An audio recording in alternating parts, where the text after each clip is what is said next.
আসানসোলে গুলিতে ঝাঁঝরা ভাগ চাষি, সবজি আড়তের টাকা তছরূপের প্রতিবাদ করায় খুন বলে অভিযোগ। মঙ্গলবার রাতে ঘটনাটি ঘটে হীরাপুর থানা এলাকার নতুন ডিহিতে। মৃতের নাম পরমানন্দ মাহাতো, বয়স 47। মৃতের পরিবার সূত্রে খবর, মঙ্গলবার বিকেলে বাড়ি থেকে বেরিয়ে নতুন ডিহিতে চায়ের দোকানে আড্ডা দিতে যান পরমানন্দ। রেললাইন সংলগ্ন রাস্তা দিয়ে রাতে ফেরার পথে বাড়ি থেকে 500 মিটার দূরে অন্ধকারের মধ্যে দুষ্কৃতীরা হামলা চালায়। গুলিতে ঝাঁঝরা হয়ে যায় দেহ।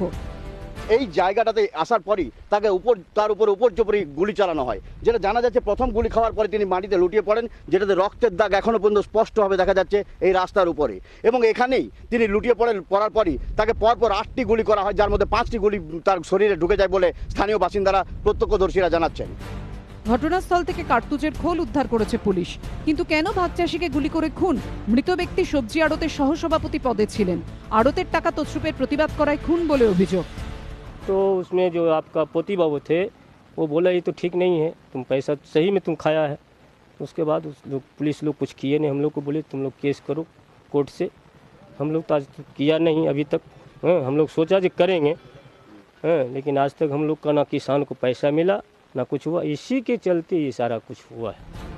খুনের কারণ নিয়ে একই তত্ত্ব দিয়েছেন স্থানীয় কাউন্সিলরও। চাষ করে মালটা তারা গাড়াতে দিয়েছে, সেই টাকাটা তারা পায়নি। এরা হচ্ছে প্রেসিডেন্ট, ভাইস প্রেসিডেন্ট, তারা যে সভাপতি, তাদের দায়িত্বটা আছে তারা লোকে যাতে টাকাটা পায়। ওকে মুন্সি রেখেছিল, সেই মুন্সি যদি টাকা মেরে দেয় তাহলে এদেরকে দায়িত্ব, সেই এরা এটা দায়িত্ব নিয়ে বলেছে, কিন্তু ওরা যখন মানেনি, এরা ব্যাপারটা নিয়ে বেশি মুভমেন্ট করছে, সেই জন্য রাগটা আছে। এদিন পুলিশ কুকুর নিয়ে ঘটনাস্থলে তদন্ত চালায় পুলিশ। 3 জনের বিরুদ্ধে এফআইআর দায়ের হয়েছে। অভিযুক্তরা পলাতক।